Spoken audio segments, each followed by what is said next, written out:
դե ֆակտո իշխանությունները Հայաստանի մեր պարագայում եթե լոկալիզացնենք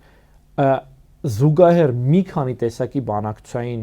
տրեկերի, բանակցային գործընթացների մեջ են, որոնց մասին հանրությունը պատշաճ կերպով չի տեղեկացվում։ Մենք ունենում ենք բացառապես մեդիաներից որոշակի sense կտորտանքներ, շրանքներ, որոնք շատ արագ, ինչպես կրաում եք,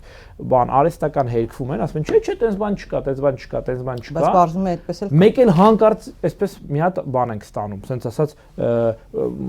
փաթեթավորված մի հատ հերթական աղետն ենք ստանում, ընդ որում փաթեթավորված բան է, էլի տես շատ գունավոր թղթերով, փայլփլուն թիթեռներով։ Հիշեցնեմ, այդպիսի բազմաթիվ այլ դեպքեր են եղել, որոնց բանը ապացույցները մինչև այդ չկան։ Օրինակ, գիշեք 2021 թվականին, երբ որ տեղեկություններ ստացվեցին առայն, որ Բաթումիում տեղի ունեցել դե ֆակտո վարչապետի եւ Թուրքիայի նախագահ Էրդողանի հանդիպումը։ Այո։ Ոչ հերքվեց, ոչ հաստատվեց։ Ունենք մենք ողջամիտ կասկած, որ այդ հանդիպումը այնուամենայնիվ տեղի ունեցել։ Իսկ ինչ է քննարկվել։ Արդյոք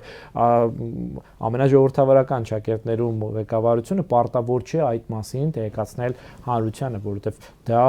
մեզ բոլորիս, բառից բուն իմաստով բոլորիս առնչող հարց է եւ հասարակության կենսագործունեության բոլոր ոլորտներին առնչող հարց է։ Նույն բանն էլ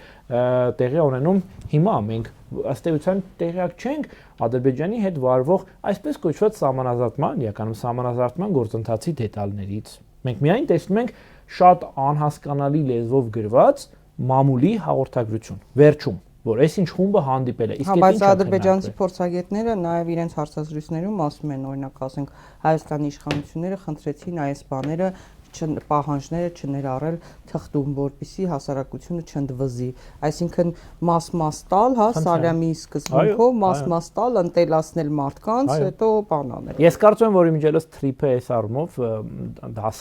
դասագրքային օրինակ է, թե ինչպես կարելի է փաստացի հասարակության ճնշող մեծամասնության անհամաձայնությունը եւ հակազդեցություն ունեցող որևէ քաղաքական նախագիծ մատուցել որպես բացարձակ բարիք այդ պատրանքի անվան տակ եւ դրա շնորհիվ կարողանալ այն իրականություն դարձնել։